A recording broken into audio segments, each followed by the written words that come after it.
Samantala, marami po sa mga kababayan naman natin na nangangarap na makapagtrabaho o makapamasyal man lang abroad. Pero bago siyempre makalabas ng bansa, siyempre, kabilang po sa mga kailangang dokumento, passport, partner. Yan ho yung batayang dokumento kailangan para makapag-abroad, ano? Yes. Yun nga lang, marami po sa ating mga kababayan ang pinoproblema ang pagkuha ng passport dahil kulang daw sila sa ibang requirements. Ano-ano nga ba ang kakailanganin para makakuha ng passport? Tunghayan po natin ito.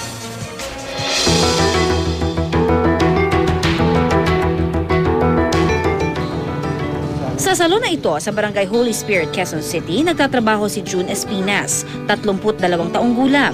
Halos 20 taon na raw siyang parlorista pero hindi pa rin sapat ang kanyang kinikita para tustusan ang mga gastusin sa bahay, pati pagpapagamot ng kanyang ina.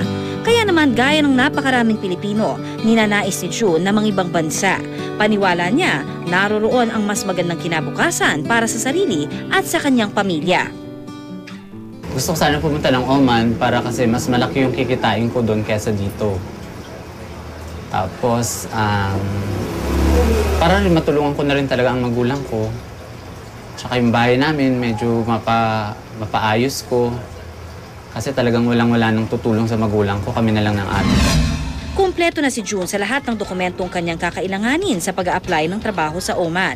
Pero isang problema ang hindi niya malampas-lampasan, ang pagkuha ng pasaporte. 2 beses na ako pumunta ng DFA.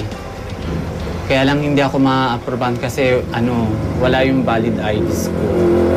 Kagaya ng SS card, ganun. Wala akong mai-present na ni anong valid IDs. Nahirapan nga ako kumuha ng ID kasi hindi naman ako nagtatrabaho sa government. Bali, sariling trabaho ko lang gawa ko. Kaya kahit isang ID na hinahanap nila sa akin, wala akong makuha. Ang meron ka lang ID? Ang meron lang ako yung valid ID.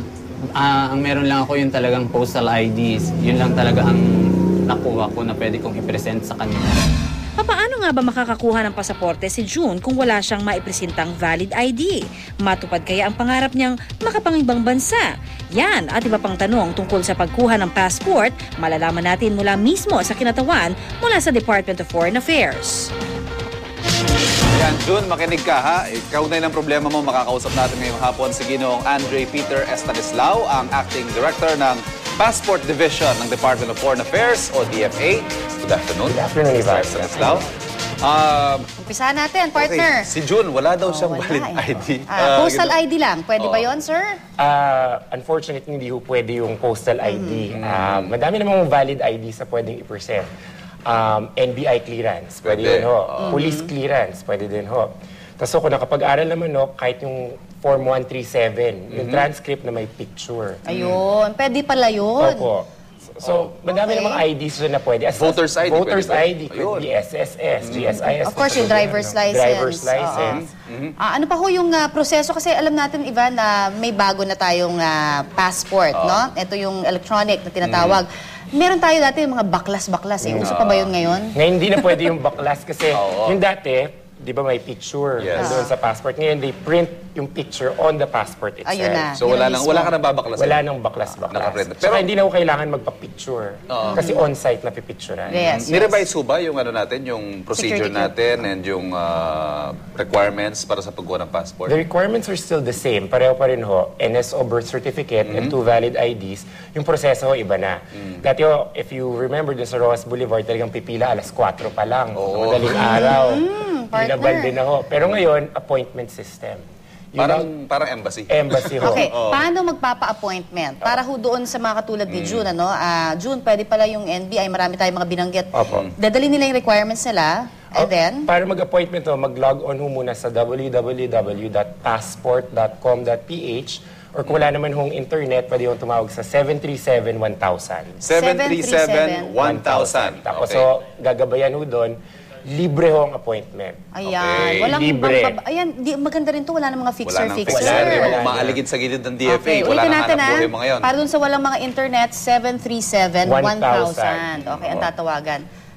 How soon, halimbawa tumawag ako ngayon, how soon ako Right now, mabibigyan ng within 7 days, makakakuha kayo ng appointment. Pero kung meron naman din ho tayong emergencies, our OFW ho, mga seniors, mga bata ho, tapos yung mga extreme emergency cases ho, pwede naman kong walk-in. Ayun. Extreme emergency ho ba yung, nakapagpabook na ako, nakakuha ako ng murang booking, pwede ba madaliin yung passport ko? Hindi May ho. ganun tayo, ha? Meron ganun, partner. Dalawa lang ho ang pwedeng emergency cases, either death ng immediate family or medical reasons po. Okay. Okay. Partner, iba na rin yung pinagkukunan na lugar, no? Opo, Sa Asiana ba yun? Sa Asiana ho, Asiana, sa Macapagal Boulevard. Okay, hindi na dito sa Hindi na dun DFA sa sa Rojas dati. Hindi na ho sa Boulevard. Rojas. Asiana sa Rojas Boulevard. Ay, diyo, Asiano sa Macapagal Asiano. Boulevard. Okay, Makapagal. Sir, can we say mas efficient tayo ngayon? How many passport applications are we able to process in a day? O in a day, o in the Manila office, we're able to process around 5,000 applications a day. Ayun. Pero ang tanong ko rin kasi, sir, alam nyo, di ba, kapag, of course, nagpo-proseso ng passport, ano yun, makukuha ba nila kaagad o mag-aantay pa sila? Paano ho ba yan? Pagkatapos nyo mag-apply sa araw na yon, pwede ho kayong 2 options. You can pay 950 pesos, 15 working days. So, ang hintay nyo, or 1,200 pesos, 7 working days. Ayun. Yun yung Mas express. mabilis. Yun yung express. Oo, mas Okay, mabilis. so 1,200 200 for the express, 950 para 950 doon yung sa regular. 9 working days. So, kung pwede ko isingit, ito one of the lowest fees in the entire world sa passports. Ayun. Even compared to our Asian, wala. At saka, sabi ko ni Secretary Del Rosario at the President, no passport increase for fees. Ayun. Okay. Pero yung Good security features natin, wala ho tayo nagiging problema. Oh, it's ICAO compliant, ibig sabihin doon sa international standards, it's near to impossible to duplicate the Ay, pero passport. pwede pa rin bang gamitin yung old na green passport para doon sa mga nagtatanong, partner, importante Ako, meron pa akong yun ganun, actually. Meron din ako noon. Pwede naman po, pero mas maganda kung mag-renew na ho kayo. Upgrade better. na natin. Upgrade na. Okay. Alright. Maraming salamat kay Ginoong Estanislao ng Passport Division ng DFA.